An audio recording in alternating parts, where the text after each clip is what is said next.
สวัสดีครับสบายดีพี่ทุกคนเนาะก็คือมื้อนี้ว่างๆสิพาเข้ามาเบิ่งสวนเนาะก็คือมือก็สิเปื้อนแน่ฮะกับแปรงรถให้เขาเจ้าแล้วเนาะแล้วก็บ่มีโอกาสเลยพี่น้องบ่มีเวลาเข้ามาถ่ายให้เบิ่งมื้อนี้ก็เลย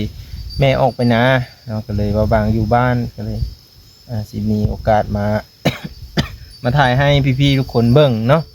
อัปเดตสวนของว่างๆกะมีอีหยังแน่ที่จะได้กล้าเบพันธุ์ที่ได้ต้นทั่วผักเหงาอีหยังนะมันเขียวมันงามจนได้แน่แล้วนะว่างๆกะก็ได้เฮามาทุกคนนี่ต้นมะขามเห็นบ่ต้นมะขามว่างๆเอาไปไว้ข้างนั้นนำเนาะยังบ่ทันได้รดน้ำซ้ำจักว่าสิตายแล้วมีจักแล้วนี่ตัวนี้หันบ่เกิดพี่ๆทุกคนอีแม่เพิ่นเอางูผูกไว้เด้อข้างนี่แหละมันแล่นเข้ามามันกัดมันเห็นไหมจังมันสิใหญ่จักบ่แล้วมันกัดมาบางเอาใส่ถุงละ2ถุงละ3เนาะเพราะว่าซื้อถุงมาน้อยนะบางอันมันก็กัดแต่ก็ยามันดอกหลายต้นเติบอยู่อันมาบ้างกับปูหลายอย่างอยู่พี่ๆทุกคนแล้วก็ลองอันปูต้นกระเพเบิ่งแน่ว่ามันสิเป็นบ่นี่กระเพของแท้ได้นะนี่เอามาปูอยู่สวรรณเขตบ่ฮู้ว่าสิเป็นมาเลยจะได้แต่ว่าอยู่ลุ่มนี้มีพุ่นอยู่พุ่นอันขี้งูพุ่นดำไปแหละแล้วก็ต้นไผ่ยะนางคุดมาปลูกบ่ฮู้ว่าสิเกิดบ่หรือว่าจะได้แล้วก็อันบ่บ้างหันอยากได้อันนั้นทุกคนอยากได้อันไม้ไผ่ยักษ์เนาะไม้ไผ่ยักษ์ไม้ไผ่ใหญ่นะตัวนั้นคือแถวบ้านแถวนี้บ่มีเลยได้บ่มีขายเลยนี่เห็นป่ะต้นหมกทั่วนี่ต้นหมกทั่วนี่คือมันขึ้นข้างเมื่อแล้วเนาะขึ้นข้างเป็นจำนวนหลายเลยแหละทุกคนปึ๊บปึ๊บปึ๊บปึ๊บวันก้อนนะบงหมากัดเนาะบงหมากัดต้นอันนี้บางๆทุกคนมันมากัดกินเลยนะบางๆก็เด็ดทิ่มเลยมันนี่มากัดกินบงใหญ่เลยบงใหญ่เลยพี่ทุกคนเลยมันมากัดมากินเนาะบางอันก็ดิตัวนั้นค้างบ่ขึ้นครับต้นไผ่มันบ่อยากขึ้นคือไม้สีดำๆนี่ไม้สีดำเนี่ยมันกอดดีขนาด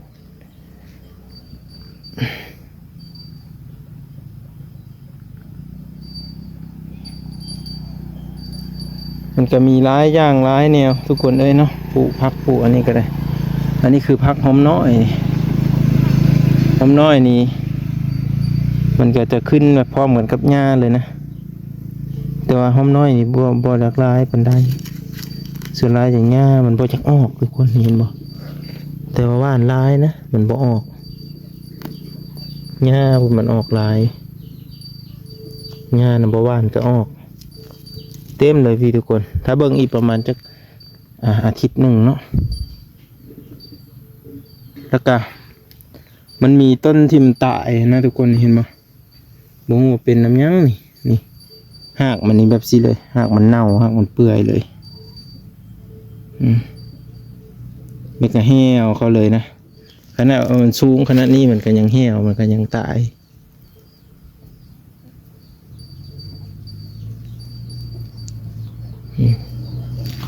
อันนี้ผักบงก็เริ่มใหญ่แล้วมีแต่สีใส่พุ่นมันอีก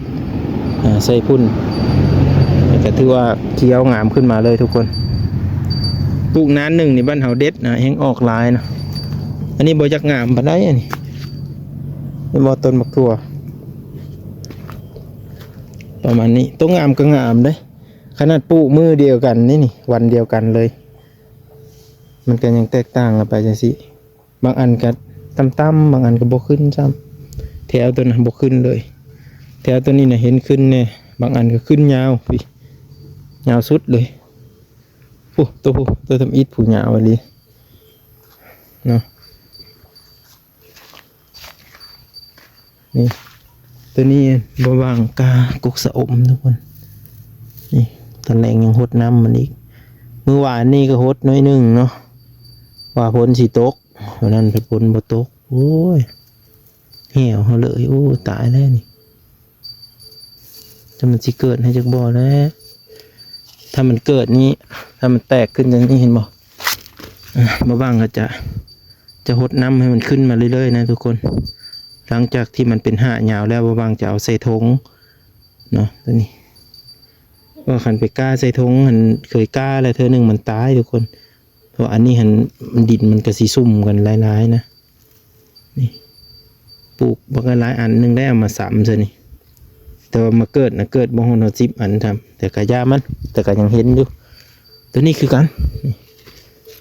เนาะเป็นใบยาวแล้ว3-4 ใบเท่านั้นบางอันก็แตกออกตัวนี้แตกออกลายเลยแม่นมดดิแต่ว่าตัวเป็นตัวบ่เป็นนั่นแหละทุกคน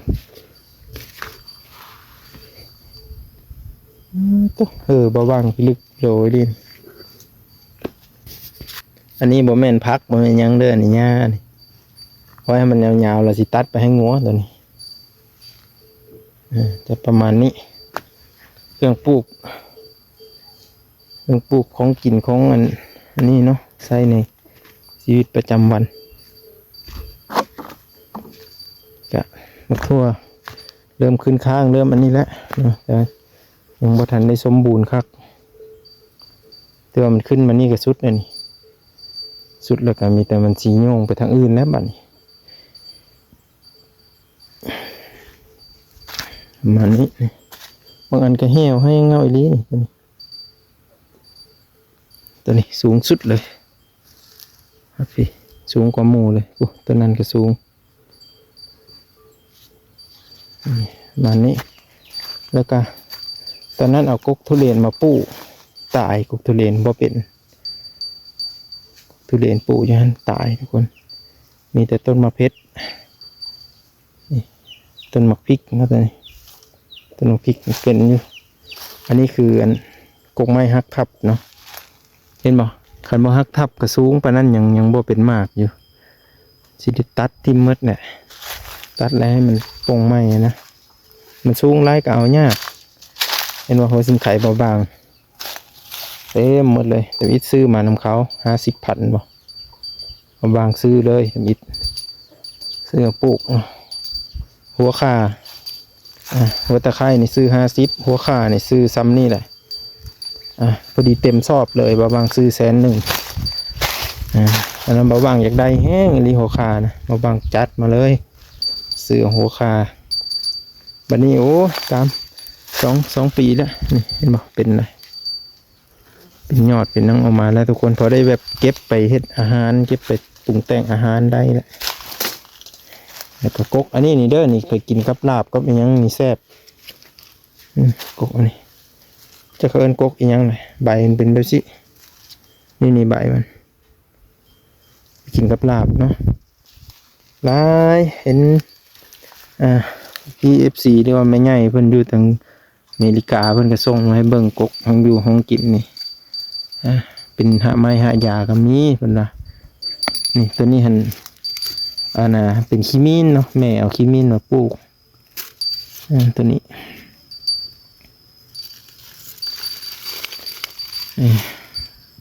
หัวขายบ่มันขึ้นเต็มเลยเป็นตาม่วนทุกคนเลยเอามาเห็นแบบนี้นะเอามาเห็นเครื่องปลูกของพังนี่นะม่วนไปนำกันเห็นเครื่องปลูกของพังก็ดีใจต้นกล้วยนี่ทำอิฐ เอามาแต่นำแม่เบาหนงเนาะก็คือเอามากกนี่แหละเอามาน้อยๆนึงนะน้อยกว่านี้อีกเอามาปลูกนะคิดว่ามันสิตายแล้วแต่ว่ารดน้ำตลอดในทรงเลยแล้วก็พอดีมันขึ้นได้หน่อหนึ่งแล้วปีนี้แต่ยังบ่เห็นมากอยู่ได้แหละต้นอ้อยนี่ไปเก็บเอาอยู่ทางนี่เก็บเอาอยู่ดงเห็นพุ่นเห็นบอกปงหักเลยตัดนี่ลงอีกต้นอ้อยบ่ได้กินเลยนะทุกคนมีแต่ปลูกไว้ว่ายามเขาอยากได้เลยเขามาคออันยอดมันไปสูดรดน้ำไปยังเขาบ่ค่อยได้กินดอกบ่ค่อยมักกินอ้อยเป็นไรหัวขานี่บ่เป็ดในอยู่ห่มนี่บ่เป็ดเลย ตัวนี้บ่เป็นอยู่แดดปุ่นเป็นดีขนาดปุ่นเป็นดีอยู่นี่เราห่มคักทุกคนเนาะว่าเป็นห่มแต่มันจักเนี่ยได้ละอากาศมันเปลี่ยนบ่อยแล้วก็เริ่มบ่อยากกันสบายยังอากาศก็ได้ระหว่างก็อยู่บ้านมื้อนี้บ่ได้ไปทางใดอันนี้คือกกแป้งนัวเด้อนี่เด้อบ่ฮู้ว่าอยู่ไทยนี่เอิ้นว่ากกอีหยังเลยก็เบิ่งไปนำกันพี่ๆทุกคนเนาะแนวใดที่พี่ๆพอแนะนำได้ก็แนะนำเนาะเครื่องปลูกนี่ถือว่ายังบ่เต็มที่เนาะว่าเครื่องปลูกก็พอได้แต่เอามาเฮ็ดเป็นอาหารเนาะใช้ในชีวิตซื่อๆประมาณนี้เนาะก็อยากได้แต่ไม้ไผ่ยักษ์นะเห็นเขาขายอยู่พูนอยู่ใต้พุ่นอยู่ใต้อยู่อันบ่อนน้องไปพุ่นเขาอันนะมันเป็นกอบ่แม่นเขาขายแล้วมันเป็นกอใหญ่ๆนี่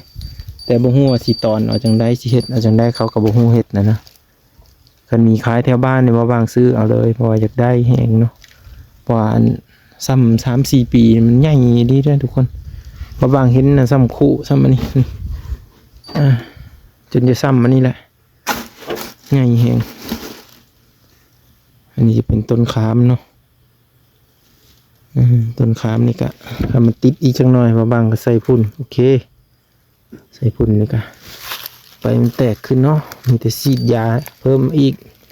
บ่ให้แมงไม้มากัดเลยยันแมงไม้มากัด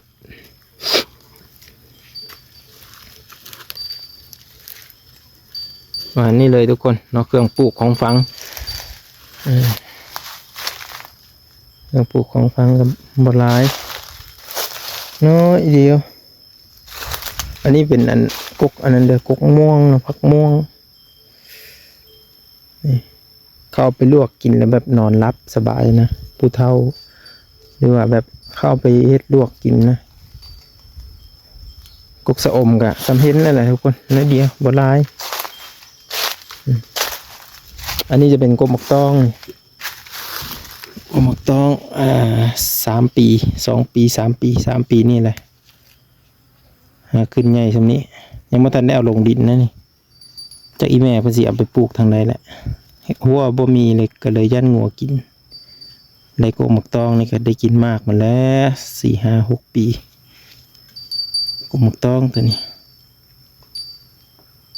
แต่มันบ่เป็นง่าเลยทุกคนเป็นแต่ใบขึ้นมาจะสีเลยมันเป็นง่ายคือกกมะแข้งเนาะกกมะเขือน้อยนะซ้ำนี่แหละพี่ๆทุกคนเนาะก็คือเดี๋ยวบ่ว่างก็จะ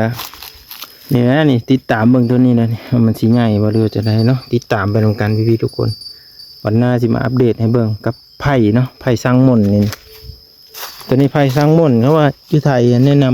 ำคนไทยเพิ่นปลูกหลายตัวนี้เพิ่นเอาไปเฮ็ดไปเฮ็ดเตียงไปเฮ็ดโต๊ะเฮ็ดตั้งยังได้เพิ่นว่ามาบางก็เลยซื้อมา50,000 กีบเนาะ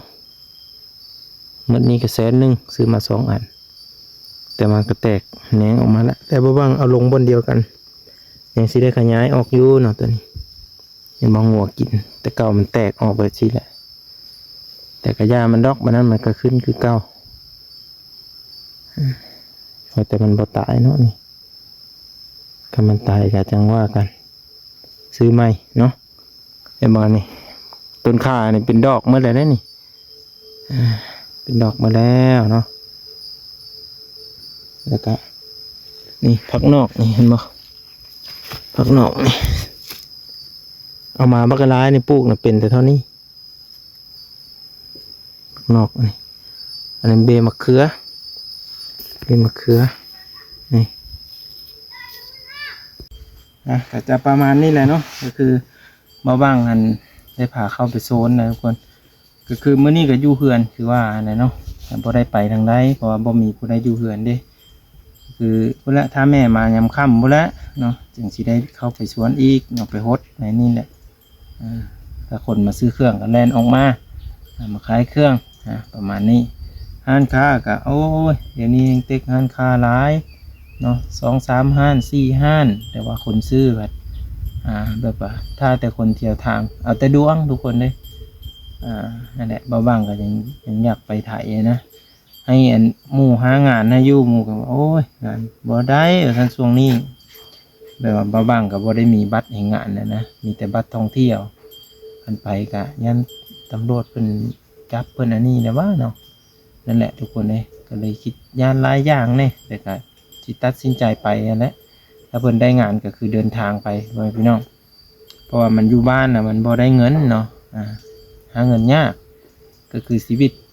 การเป็นอยู่ของครอบครัวบ้างกะแม่ก็แห้งเท่าเข้าไปน้ำมือผมเพิ่นยังอยู่ดีมีแหงผมเพิ่นยังสบายก็เยอะไปหาเงินมาให้เพิ่นใช้แน่อย่างก็บ่อยากให้แบบ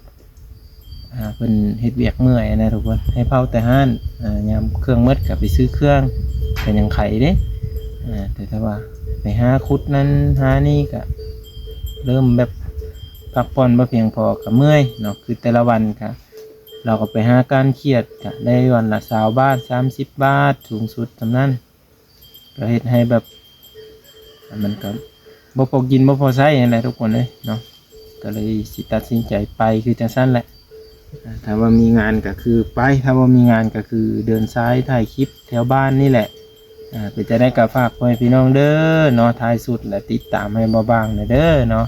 ติดตามเป็นกำลังใจให้มาบ้างเนาะใครมีความคิดเห็นจังไดก็สามารถแสดงความคิดเห็นมาได้พี่ทุกคนเนาะเพื่อเป็นกำลังใจให้มาบ้างทำคลิปออกมาในวิดีโอต่อไปทุกคนเนาะสวัสดีครับ